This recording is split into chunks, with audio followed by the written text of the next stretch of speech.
Okay, I think we have a quorum. Thank you all for coming. My name is Pat Barkley. I'm the chair of the Oakmont Emergency Preparedness Committee. I have a few introductions to make also. Crystal Silva, who's the Red Cross Disaster Program Manager for Marin, Sonoma, and Mendocino counties. So this is one rather busy person. She's supported today by Philippa Lockhart, who is the Red Cross Disaster Program Specialist, and Cindy Sherbaniak, who is familiar to many people here in Oakmont because about 57 residents participated in CPR and Red Cross first aid training back in March, and Cindy was the instructor for those classes and did a fantastic job. Again, we thank you. So let me start off. Late last year, the OEPC charter had to be changed, eliminating functions, some functions that we used to provide. There were a number of rumors running around at the time on how this came to be. In the reality, and this is the story from the horse's mouth, over the 30 years that the committees existed, we've continued to add functions and continue to expand the services that we provided. Unfortunately, in that same time, our legal system evolved, and in particular, liability lawsuits.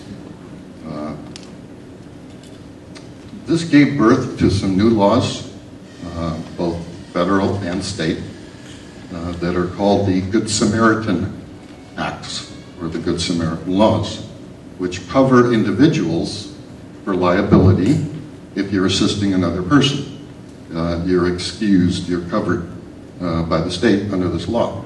The same is not true for organizations that support your activity as an individual, which would include the OEPC and the OVA. So this came to light last September. The OVA consulted with its attorney and with its insurance company and concluded that there were elements of the OEPC that it could not allow to continue because it created a liability for the OVA, hence the change in our charter. The thing that we lost that was most painful to us was the emergency center support, and especially the medical support within the emergency centers. So immediately after that came to be, we started looking for possible solutions that would replace the capability that we lost, and hence my phone call to Crystal to explore whether or not this is something that we could satisfy through the Red Cross. And fortunately, the OVA agreed. We've entered into an agreement with the Red Cross for disaster shelters in Oakmont. They've already done their first round of inspections, and so we are in the process. And given that, I asked Cindy to come here today to explain what does that mean to us. Crystal, I'm sorry, Cindy. I'm just so used to saying your name all the time. So Crystal is going to explain to us what is the Red Cross shelter process and what does it mean to us here in Oakmont. So with that, Crystal, it's yours. When I should mention, there will be time for questions, so keep them in mind, and she is definitely the answer person. I hope so. So we're going to start off just a little bit about the Red Cross in case you don't know. The Red Cross mission is to prevent and alleviate human suffering in the face of emergencies by mobilizing the power of volunteers and the generosity of donors. We are part of the American Red Cross, which is different in different countries. So if you've heard about the Nepal earthquakes, the aftershocks, and the additional earthquake, that was part of the Nepal Red Cross response and not an American Red Cross response. What does that mean? It means we're all part of the international society, but we're all separate in our own entities, and we run different programs, but we support each other as needed. Does that make sense? In our Red Cross, we have our national headquarters in Washington, D.C. We are split up into regions, and then into chapters, and into territories, and into divisions, and all sorts of little things in between. The Red Cross has 62 regions across the country, and it's a complete nonprofit organization, non-governmental nonprofit.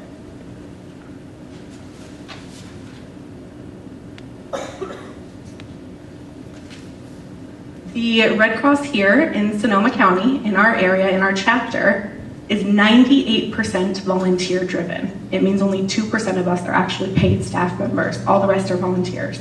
So we could not do our work without the help of volunteers. We also use donors to deliver our mission. Like I said, nonprofit, we don't make any money, it's all donors. In 1905, we received a congressional charter. And so we are the only humanitarian organization that has been chartered by Congress. The only one. In fact, the president sits on as an honorary member on our board at National. So he doesn't have voting rights, but he does sit as an honorary member. And he declares Red Cross Month every March.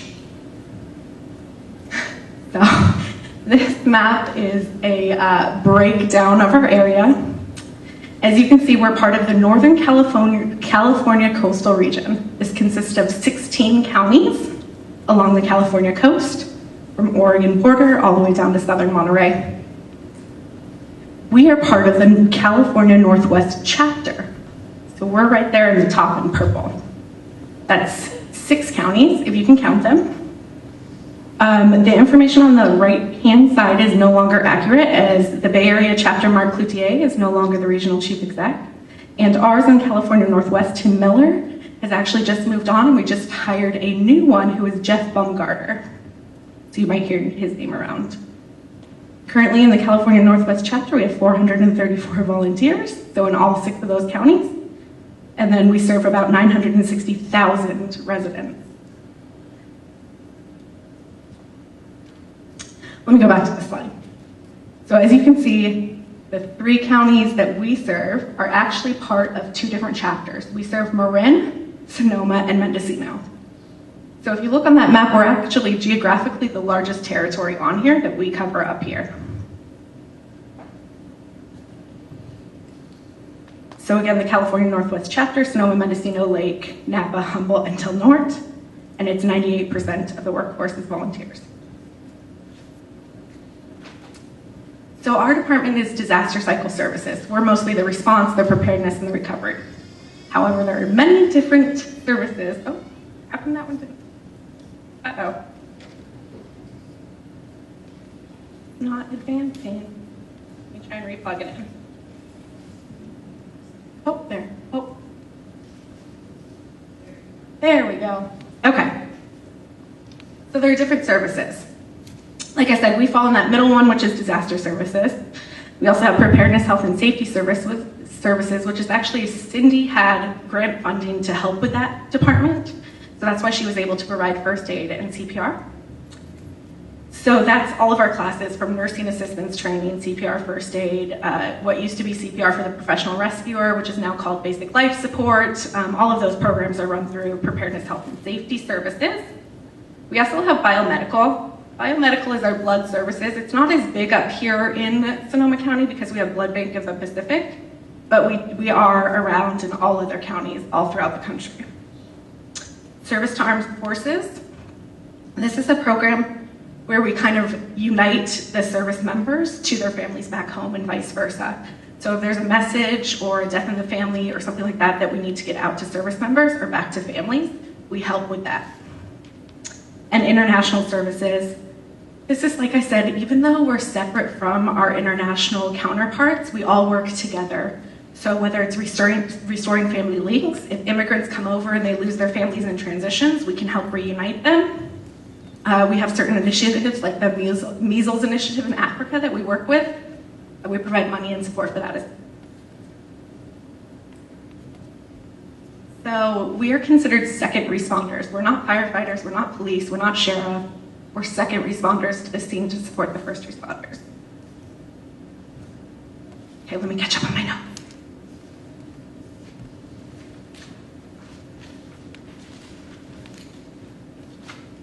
That brings us to shelters.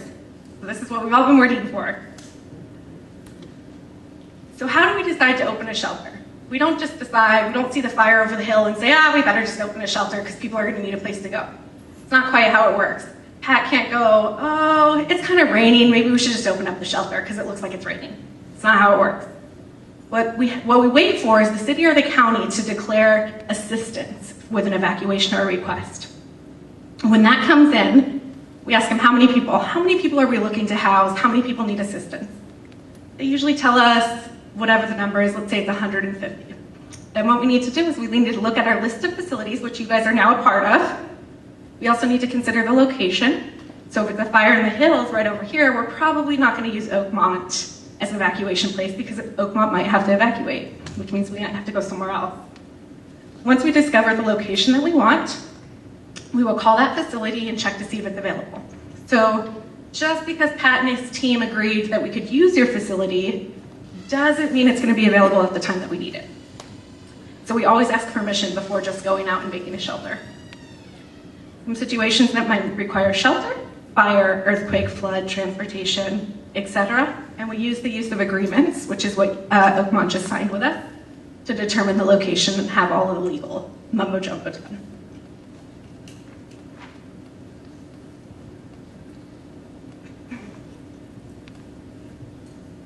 So, because one of our main functions is sheltering, they developed a sheltering sort of philosophy. And so it basically guides all of our actions as shelter workers. Individuals we serve in the shelters have experienced loss and uncertainty because of disasters, and so it's critical that all of our workers create and maintain a shelter that welcomes and helps our clients.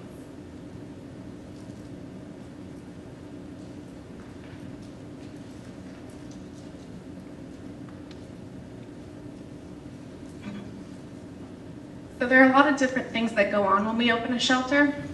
This is just the core sheltering services that are provided to clients. So when a client comes in the door, the first thing that they're greeted, they're welcomed, welcome to the shelter. There's registration in a check-in area, so they're given snacks and water, they're given some forms to fill out, and we help them through the registration process.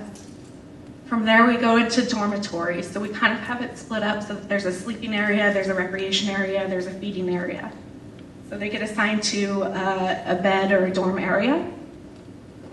We also have feeding. We always have a canteen available, which is always chilled beverages, mostly water, snacks, etc. Because who knows what time of day it is, who knows what meal they had last. We always want to have that available and make them feel comfortable. We have individual client services, and this is the biggest one. Disaster health services, disaster mental health services, and casework. Our casework is the team that's going to lead the recovery, the help. Casework is going to do the intake process, determine the needs of the client, and then refer the client to whatever services are needed. We provide health services, so basic nursing services, basic health services. We assist with getting medication that they may have lost during the disaster, getting eyeglasses, getting medical equipment, anything like that we can help with. We also have our counselors, our social service workers, etc., that work with our mental health department, and our clients are referred that way if we think they might need that kind of help. So that's the biggest area of a shelter. It's not actually sheltering the client. It's the services we provide to the clients that are going to be the biggest assistance to them during this process. We also have the family reunification, which is actually safe and well linking is what we call it. And this is where you can register that you're safe. You came to the shelter, you checked in, we know you're there. Because of your family, who might also have been involved, they can look in the system and find out that you're safe. So it's a great system for us to work with.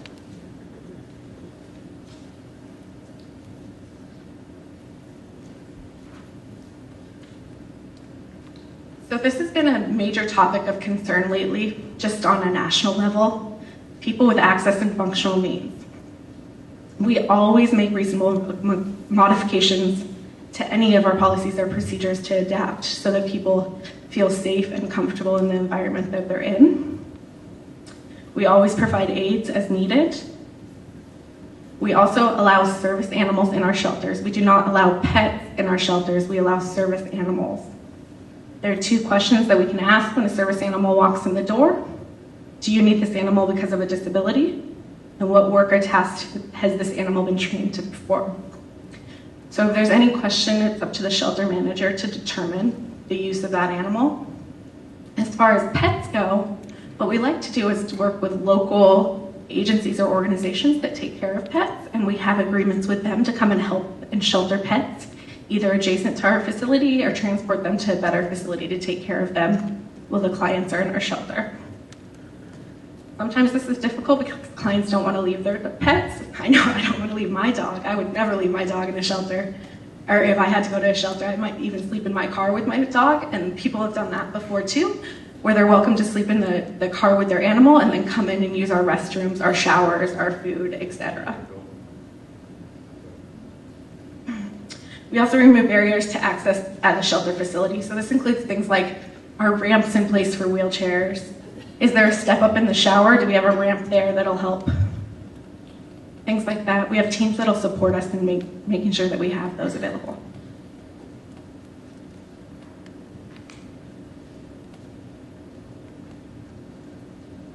But there's a couple different types of shelters. There's the short-term shelter. So in December, we had that little storm, that one storm that we had, and we actually opened a shelter at the Santa Rosa Vets building. I don't know how many of you heard about that.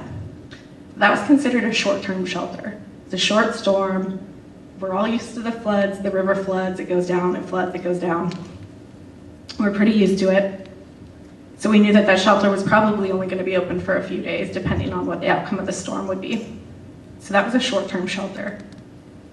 What does that mean compared to a long-term shelter? If you look at something like Sandy, Hurricane Katrina, the tornadoes that just swept through Texas and Oklahoma, those are probably more of long-term shelters. The people lost everything. They have absolutely no place to go. The difference in a few of these items, clothing, I could probably go a couple days without changing my clothes. Yeah, you probably don't want to be around me. I might smell a little bit, but I could probably go a couple days. But if we're talking a week, that's not going to be very nice anymore. So that's the difference between a couple days in a shelter versus a week in a shelter. And so if we're transitioning from a short-term shelter to a long-term shelter, we're going to have to consider the clothes. We're going to have to get some people some clean clothes.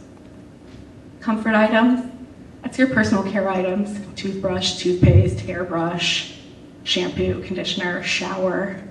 These are things that you could probably go without for just a couple days, but after that you're going to be very uncomfortable and you're going to want them for the long-term stay. The diet's another big thing. There's a lot of eating restrictions nowadays. Every generation, every religion, everybody has some sort of eating restriction. So for a couple days, you can probably find enough food to survive. But if we're talking a long-term shelter, we really take into consideration what our population can and cannot eat. And we will provide menus for our clients to serve them and make sure that they're comfortable with the diet that we provide. Other services to consider are things like play areas. So if kids are at the shelter, what's keeping them occupied to keep them de-stressed? We also provide services for adults, so like reading material, activities, chores, things like that, so that people have something to do while they're there and they're not just sitting around. For longer term shelters, as people start to get back to kind of their normal routine, transportation is going to be an issue also. So we're going to have to look at how are these people going to get to their job? How are they going to be able to get back to their regular normal life?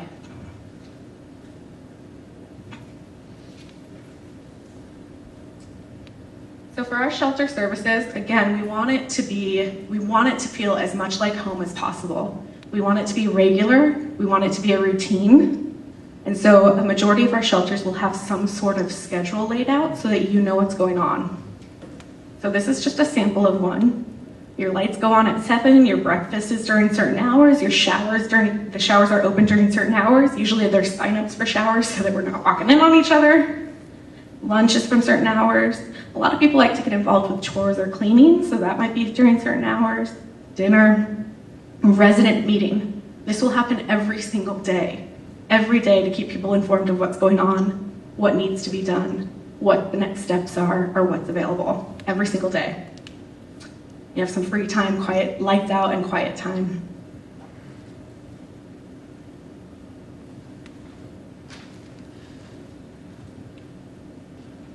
It did it again.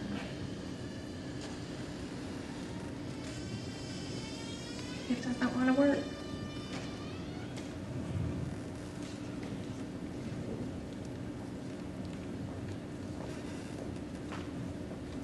I think it's just a connection. There we go. Okay, So as we work in the shelter, we're not just working by ourselves. The Red Cross is never, ever, ever working alone. We always work in conjunction with county, local government, other nonprofit organizations. We know we can't provide it all. I know that I can't just go and find clothes for people and bring them in and give them to clients. I don't know. I'll read it to you.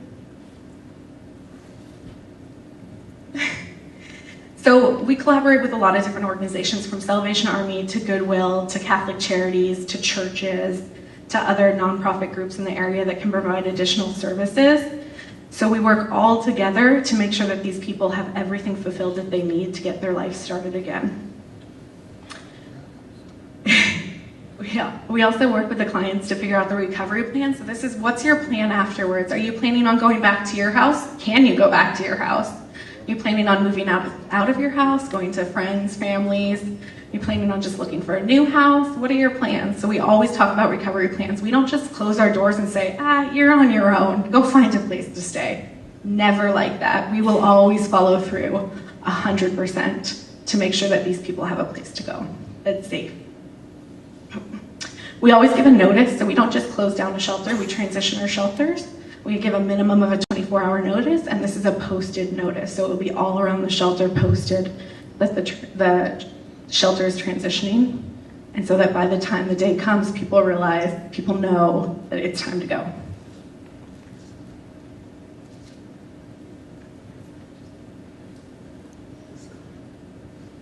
So sheltering is not the only thing that we provide. We provide a lot of different things. These are just some of the programs that we have currently going on. So our disaster action team are our local teams right now that go out on local fires or local responses. These groups are on call 24 hours a day. We always have someone on call. They'll go out, in fact, today I just had a team in Marin go out a couple hours ago to a house fire. So these are kind of the smaller incidents. I say smaller, but they're actually quite large because these are usually the incidents that people lose everything. But it might only be a single family or it might be an apartment building. So that's our disaster action team. So those are the people every day doing it. We have our deployment. So that's something like going out on a national disaster. Right now I have one of my mental health workers actually in Oklahoma for that response. We have the home fire preparedness program. Philippa's going to talk about that in a minute. We have the pillowcase project. She'll talk a little bit more about that. We have drills and trainings. So this is something that you guys could get involved with as Oakmont. And Pat, I'm throwing you under the bus because we haven't talked about it yet. But this is where you can practice. So we can practice setting up a shelter and going through that process in person so that we know and we're ready when it happens. So we always like to do drills and trainings with everybody. Philippa.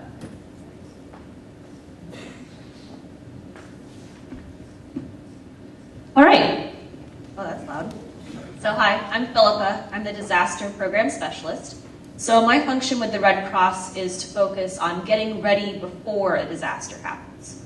So one of the ways that we do this is through the Home Fire Preparedness Program, or HFP. They actually call it PC now because it's the preparedness campaign, but it's all Greek to you, I'm sure. What you need to know about this program is that our goal is to reduce the amount of home fire deaths and injuries by 25% in the next 5 years nationwide. So this is something that was designed at Red Cross National Headquarters with the idea that in America, we're as advanced as we are as a country. With all the resources we have, we still lose far too many people every year to home fires. And one of the best ways to save lives in the event of a home fire is to make sure that smoke alarms are installed so that people can actually hear the smoke and get out while they still have time. So what they did at the national level was they gave us this goal to reduce the incidence of fire-related injuries and deaths. And then they said, local people, go do your thing. So I was given a goal of installing 75 smoke alarms in Sonoma County by June 30th. Seems like kind of a high number, but if you think about it, most homes are supposed to have anywhere between 3 and 4 smoke alarms. So this was actually quite manageable for us. So the way that we approached this goal was we gathered teams of volunteers. We trained them what to tell people in terms of home fire safety. We also trained them how to operate power drills and install smoke alarms. And then we worked with partners in our fire departments to identify communities in need, and we installed smoke alarms. So what that looks like is kind of a circle.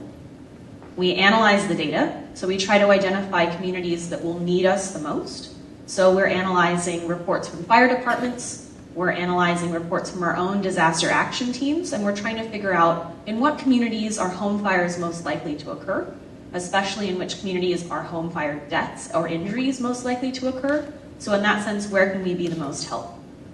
From that, we work with partners. So these are fire departments, these are community-based organizations, these are people that want to work with us on this program.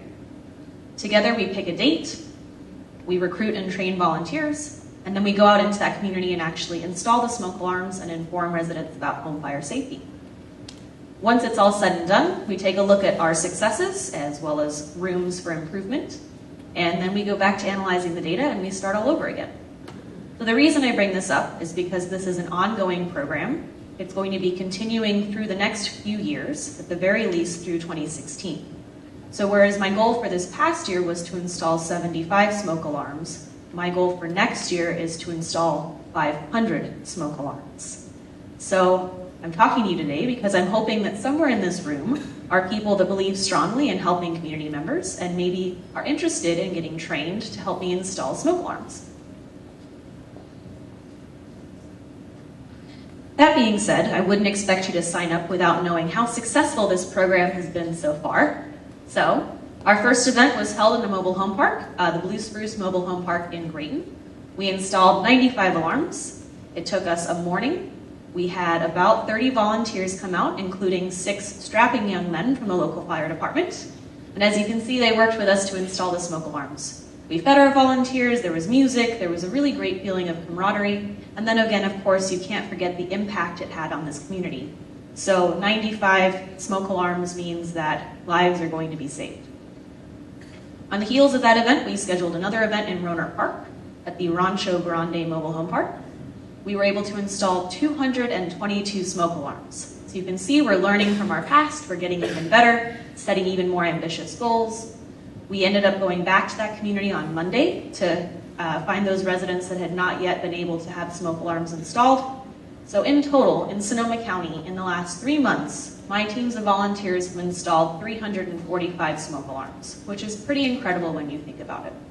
So again, I say this to you in case you or anyone you know is interested in making a difference in a community in Sonoma County.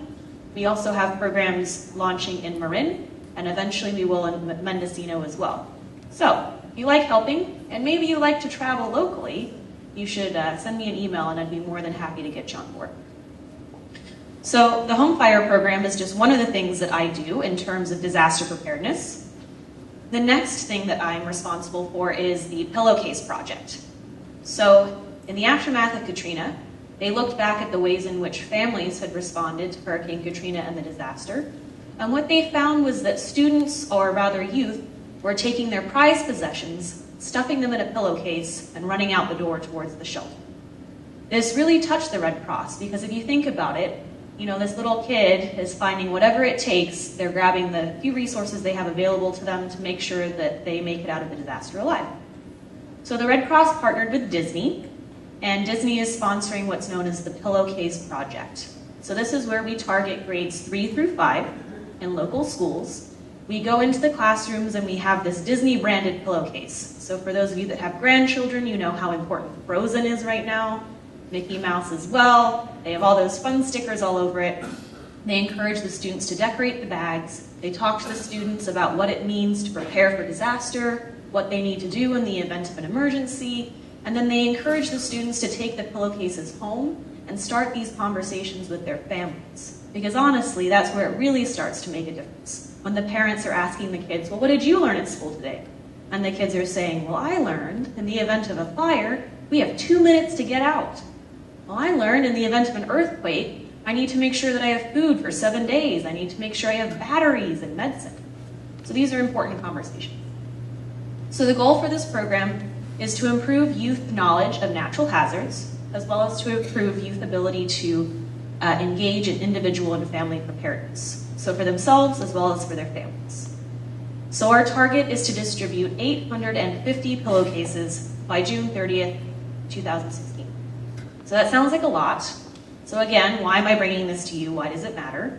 Well, for those of you that might not be interested in installing smoke alarms, we are interested in having people volunteer to become trained to become presenters. So as a presenter, you would be going into classrooms, grades 3 through 5, and you'd be explaining to kids about disaster preparedness, and you'd be helping hand out these pillowcases. Don't worry, we won't just hang you out to dry. We will train you first. We will tell you what it is you need to say. So just as a visual, so you can see what this looks like. So it's a circle again. We recruit volunteers. We train volunteers. We schedule classrooms. So this is both in terms of ordering the resources from our national headquarters and then talking to the teachers and educators about coming into their classrooms. Then you as a presenter present, and then you report out on it, and we start the cycle all over again. So if it seems daunting, it's really not. As a presenter, the only bubble you're really responsible for is the presenting part. We'll take care of all the logistics for you. So those are just 2 of the programs that I'm responsible for. Again, I'm bringing it to you just in case you're interested in volunteering. So if you are, I encourage you to come by and talk to me after the presentation's over, or if perhaps you're nervous and don't want to meet me today, I'll be leaving my contact information as well. Okay, that was a good segue into some volunteer opportunities we have. So we do a lot of stuff here, as you guys saw today, and you saw it quite quickly. It was a very fast summary of some of the things we do. So disaster action team member, that's like I said, it's the local teams, the teams that go out every day on the response or provide services. We have disaster health services team members. These consist of nurses, EMTs, doctors, are a part of that team. We have our disaster mental health services teams, and those are the ones that consist of psychologists, mental health workers, social services workers, etc. Our logistics teams, those are the ones who are pull our trailers, which we're going to talk about in a second. They also take care of some of our vehicles and kind of the logistics behind the response. Our casework team member, those are the ones that work directly with the clients and help them through the process of recovery. Our home fire preparedness coordinator, which will be working with Philippa, the community engagement team member. Again, Philippa working on presentations, preparedness activities. We have a kind of new position here, which I didn't talk about too much, but it's the government and fire department liaisons. If you're interested in any of that, I encourage you to talk to us about it. It's really working with these agencies to develop that collaboration and partnership, and we're looking for more people to help us out with that.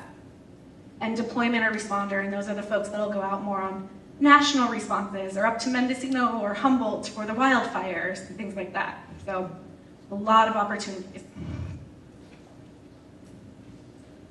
This one's questions, but Pat already offered up a couple, so let me answer his first, and then we'll take questions if you guys have any additional. Do you want to say something first? Okay. I think so. Okay. So he wanted to learn more about the activation process. So how do we activate the shelter? So what's going to happen is we're going to get a phone call from probably the county or a city government. They're going to tell me that such and such area is evacuating and this many people are displaced. What we're going to do with that information is we're going to take it, we're going to figure out a safe place where we can host a shelter, where we can open a shelter. Something that's not in the area that's being evacuated, but close enough people can get to. So once we get that, so let's say that area happened to be Oakmont. Once I figure that out, what I would do is call the contact, my 24-hour point of contact, and ask them if the building's available for us to open as a shelter. With that being said, when we ask to open a shelter, we're expecting the shelter to stay open for at least 3 days. So that building would have to be available to us for 3 days.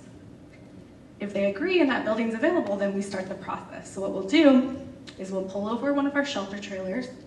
These trailers consist of 75 cots, blankets, comfort kits, kind of everything we need to get the shelter started and set up. With that trailer coming over, we'll also send a team over. So this is also where you guys could get involved as local responders to Oakmont, is you can help support here so you can set up your shelters yourself. So once we get the shelter set up here, then we'd be ready to accept clients. We'd put out a media alert that the shelter's open and clients could start coming.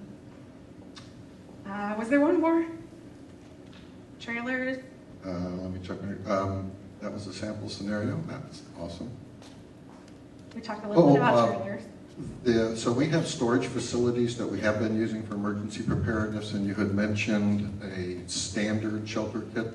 Yep. Red Cross provides. Could you amplify that? Yeah. So right now we're going through an entire restructuring program where we're organizing all of our materials.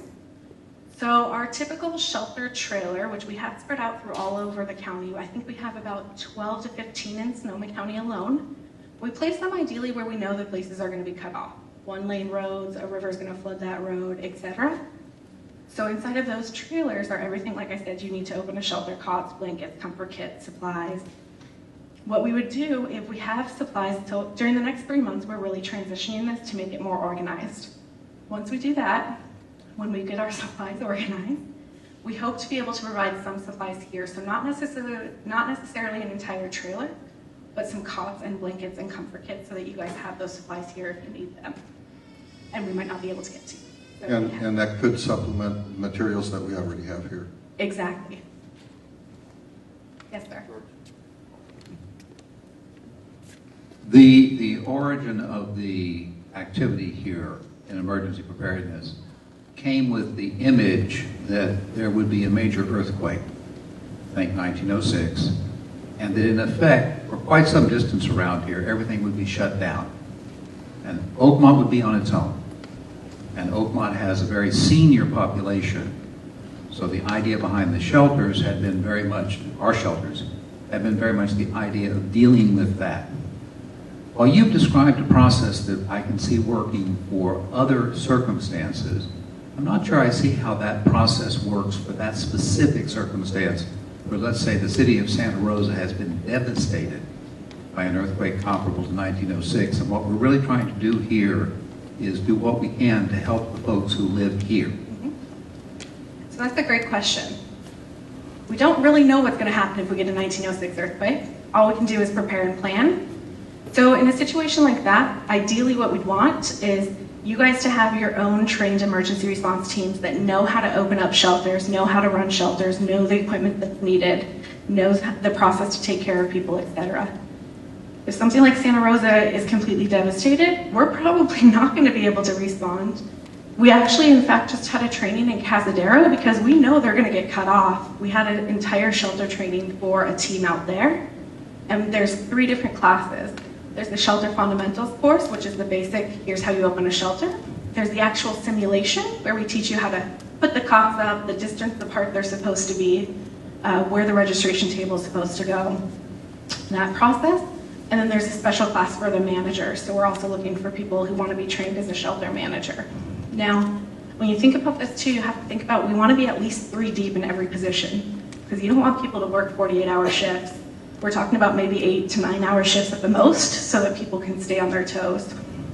We also have to think about taking care of yourself and your family first.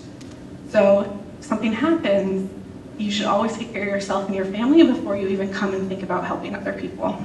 So I don't think that really answered your question, but I think that it's just a matter of getting your team situated here, and we can help provide that support for you. And then if we were able to stage supplies here that you guys can use, that's the way that we would do that. Right, and just to do a follow-up, that's one goal we have within the OEPC. It's going to be a campaign to encourage Oakmont residents to volunteer as disaster response team members.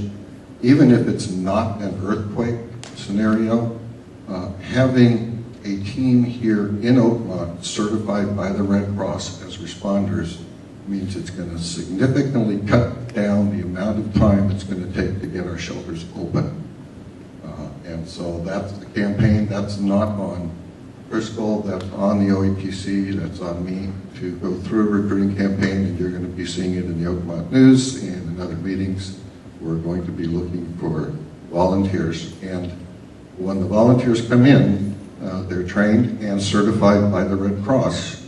And the important distinction, especially to the OPA, is that when the shelter is activated and our response team shows up, they are Red Cross volunteers, they're not Oakmont volunteers, and they're covered, you as a volunteer would be covered under the insurance provided by the Red Cross.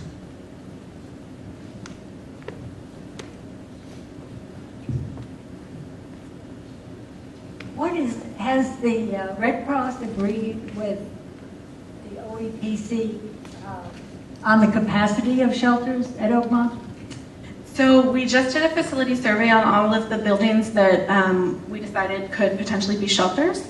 And we use a calculation, I don't know them off the top of my head, but it's a certain square footage per the required for a cot. So what we do is we take the square footage of the building or the usable space, and we divide that by the square footage required for a cot to make it a safe shelter space. So I can get those numbers back to Pat. I don't know them off the top of my head, but we have done those calculations, and there's two separate calculations. One is for an evacuation center or an evacuation place, and that's where people can come, evacuate, get food, get water, determine what their needs are. And then there's the post-impact shelter, and that's when we're talking about laying out the cots and the full-scale shelter. And a follow-up, if I might be so presumptuous, on the question from back here.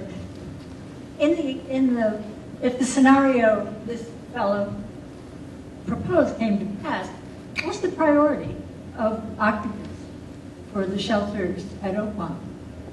First come, first served, or Oakmont residents and then people from outside? How does that work? So if the Red Cross is opening a shelter, it's open to everyone, there's no priority. What we would do is we'd open as much space as needed, and we'd arrange transportation if needed through county or other organization to transport to other shelters if that's what we need to do. So people from outside would use the shelters here, even though there may be some number of the 4,600 people here who could use sheltering here.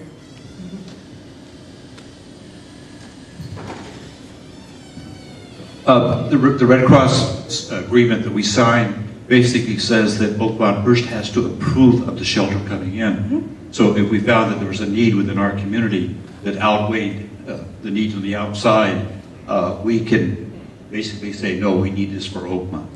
Yes, and you'd still have the Red Cross training to be able to open and manage that shelter, even though it might not be a Red Cross shelter. I think the other issue, because there was a lot of discussion about this specific issue when we were going through and reviewing the shelter agreement. If you go with the scenario that George described, the likelihood of people coming to Oakmont after a devastating earthquake from Rincon Valley or from Glen Ellen or any of the other large communities in the area is pretty slim, because there's probably a good chance they're not going to be able to get down Highway 12. We're also local to this facility. Now we can't say no, we're going to turn people away. What would you do with contractors that happen to be here that are doing work, people that are on the golf course, businesses that are operating in Oakmont? We cannot turn them away.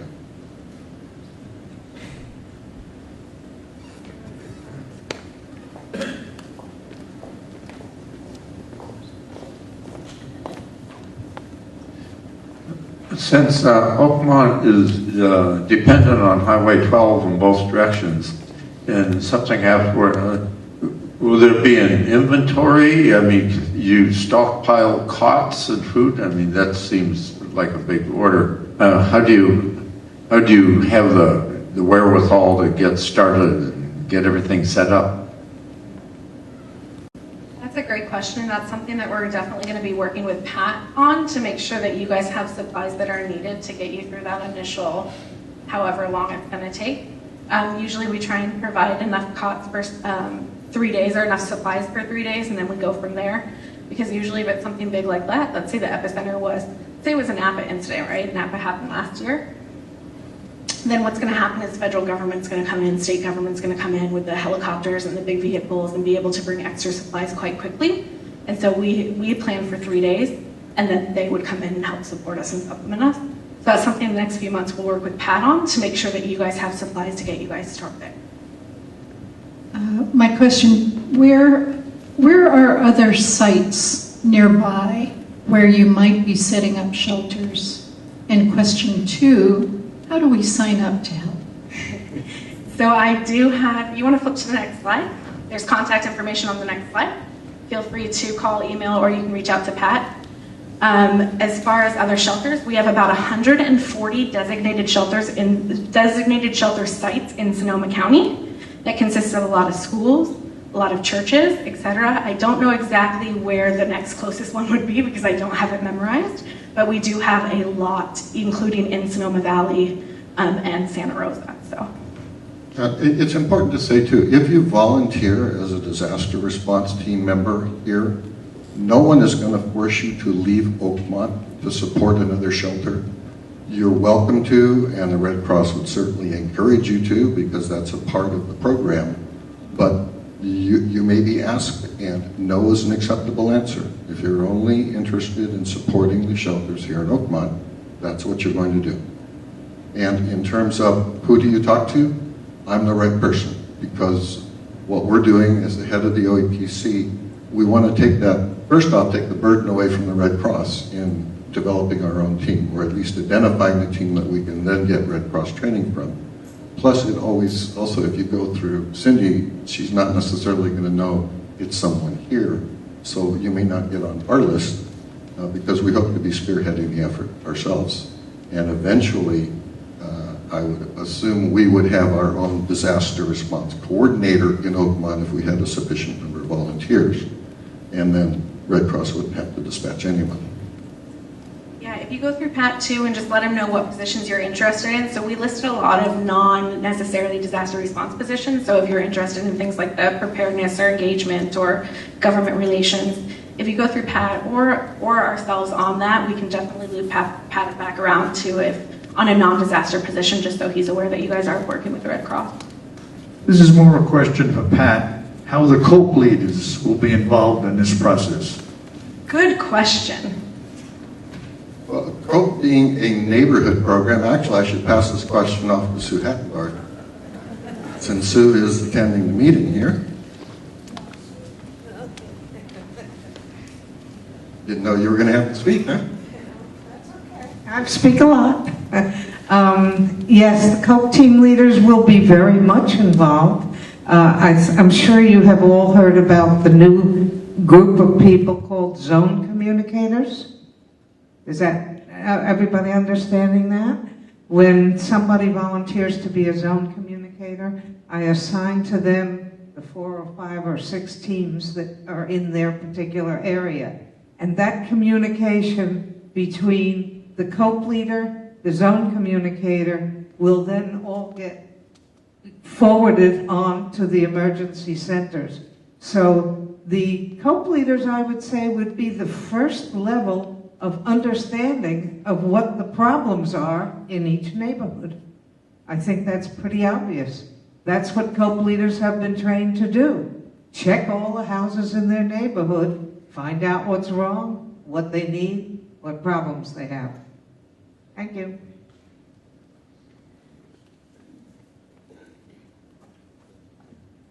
And if I could just add to that, understand we're talking about emergency shelters. Emergency shelters are just one piece of the emergency response puzzle that the OEPC is dealing with. And Sue alluded to it with some communicators. We also have cam operators. Communications is huge in an emergency. And we're in the process now of reworking our structure in communications because Santa Rosa Fire Department is changing the way they're handling emergency communications. So we're responding to their changes, but communications is one of them, and there are other elements. The shelters is just one activity. COPE obviously is going to be probably the first place that the problems are going to come from and the ones that we're going to have to respond to. I have 2 questions, one kind of at a meta level and the other very operational. The meta is, what's the liaison chain for any event of something that triggers the National Incident Management System? Yeah. And I don't like to use acronyms because some people may not be familiar with them. It's not a good effective communication approach, I think. The other is, are there backup generators and how much fuel is available to power them for a period of 3 days? I can take that. So we've got 3 shelters, shelter storage areas. One at the east, one at the Berger, one at the west. There's currently a generator in each shelter, and we're authorized to purchase another one. So we will have 2 generators. Each generator runs for approximately 9 hours under load on a gallon of gasoline. So we will have that, and once we're staffed up, we should have probably about 6 gallons of backup, plus a car siphon. The ultimate backup, when you run out of gas, siphon it out of the car. Sorry, I forgot the first question. Oh, NIMS. The OEPC was structured according to the, under NIMS, basically. We were following a NIMS structure, and we had an incident command structure that we had in place, and we had an incident commander here in Oakmont handle it. The fire department is taking that role and responsibility. So in the event something happens, Station 7 is going to be the incident command post, and all of the communications will be going through Station 7. Station 7 in turn will be communicating with your Santa Rosa Emergency Operations Center. Did that answer the question? Yes, thank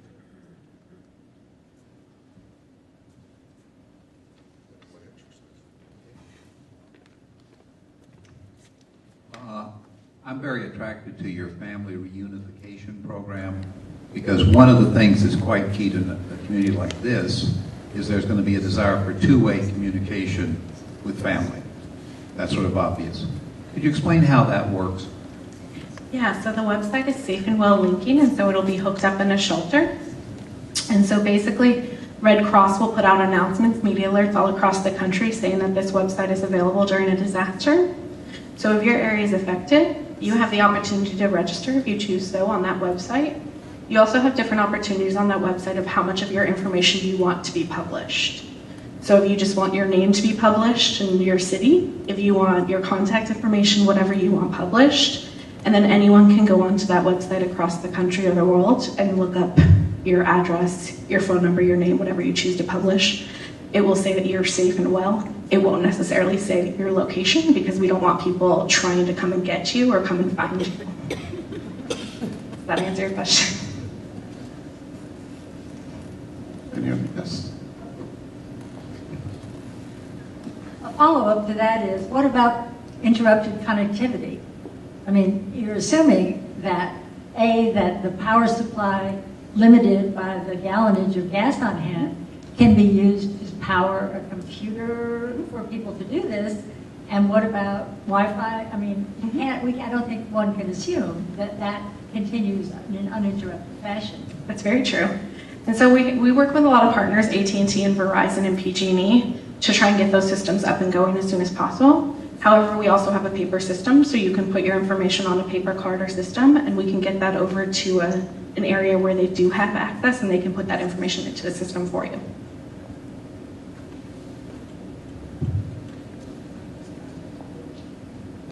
I want to thank you for being here today. And one question, what did we learn from last year's Napa earthquake that we could use now? A lot. I actually wasn't directly involved in Napa. I was covering Monterey and San Benito counties then. I've heard a lot of lessons that have come from that, including a lot from the Red Cross and the organization on how we got structured during that response. I think what we can learn is that we did have shelters up and going, and that people did have a place to go, and they knew about it. I know that's not a very specific answer, but I wasn't directly involved either. This might be a question for both you and Pat, and that is, roughly, how many people are we thinking about in terms of needing local volunteers for emergency response that you can train? Are we talking about a dozen, 3 dozen? Is that too much? Is that too hefty of a goal? Ideally, if you have 3 buildings that you want to open and you're going to have 3 shifts each with a minimum of 3 people on shift, you're looking at what? A minimum of 27. Look at how fast he is. And that's assuming that we're not providing any disaster medical services. Yep, that's Right? the minimum amount. 3 is a minimum staffing. If you start getting into disaster medical support and additional logistics requirements and security, which is another function that has to be provided from a volunteer standpoint, or are you talking possibly 10 volunteers per shelter? 3 shifts is 30 times 3 facilities is 90 people. It's not an insignificant undertaking. And since the question was asked about contact, If you have a piece of paper and you can jot down an email address, the OEPC does have an email address, which is pretty easy to remember. It's Oakmont ERT, standing for Emergency Response Team. Oakmont ERT @gmail.com. That will go straight to me, and I would absolutely love to hear from you. And if you have questions left from this presentation today, please forward them to me as well, and I'll make sure that if I can't answer them, I'll coordinate with Crystal, and we'll get an answer back to you. Hold on.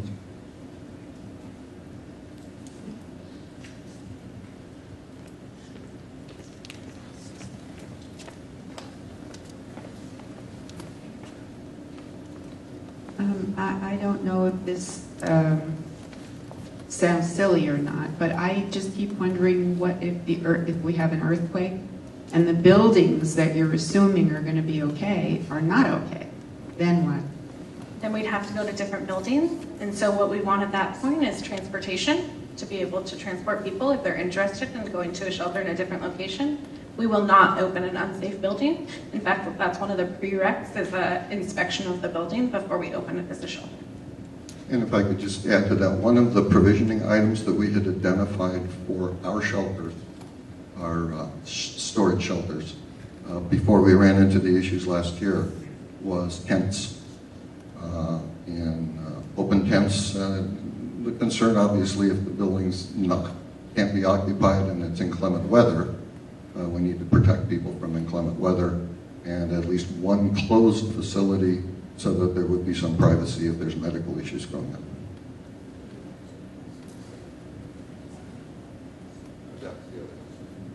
And at that point, having lived through 4 earthquakes, what happens is we're all in the same boat and we all wind up banding together to help each other out. The last earthquake I was in, it was major. I had 2 tents, which I pulled out, set up one for myself, set up one for a neighbor. We set up food stations. Neighbors helping neighbor, the whole purpose of COPE. And so the neighborhood support is extremely important. Any other questions before we?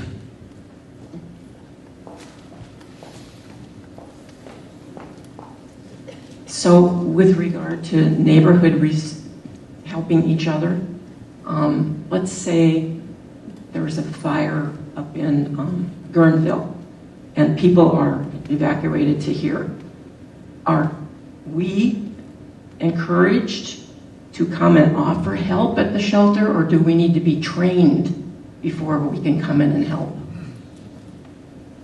So we want everyone trained before they come to help. That's why we're trying to do this kind of preparedness program. Just because you're trained doesn't mean you have to help, but it's better to be trained before you just go into a shelter. Another thing is the Red Cross volunteers, we background check our volunteers so that anybody who's working in a shelter has to be background checked. And so that's one of the prereqs is going in as a Red Cross volunteer. Yeah, so the real message to that is you can't step into a shelter as a resident to try and help. You do have to be certified by the Red Cross as a part of the disaster response team. And that gets back to Red Cross has liability issues just like the OVA did. So they can't allow untrained people to come in and potentially create a liability for them. Other questions? If not, Crystal, Philippa, thank you both so much. Thank you. And again, I'm hoping to get home in the next few hours and see my email just flooded with volunteers from this meeting. Thank you all.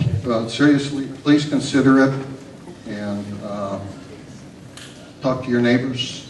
Well, when the disaster hits, we're going to be in this together. As long as we're talking about looking for volunteers, I am always looking for volunteers for COPE. I currently have 223 teams, which is covering 85% of the community, but there are almost 40 of them now that need replacement leaders. So please, if you have any interest, I would be very happy to meet with you, explain it to you, tell you how easy it is to become a COPE leader. Thank you.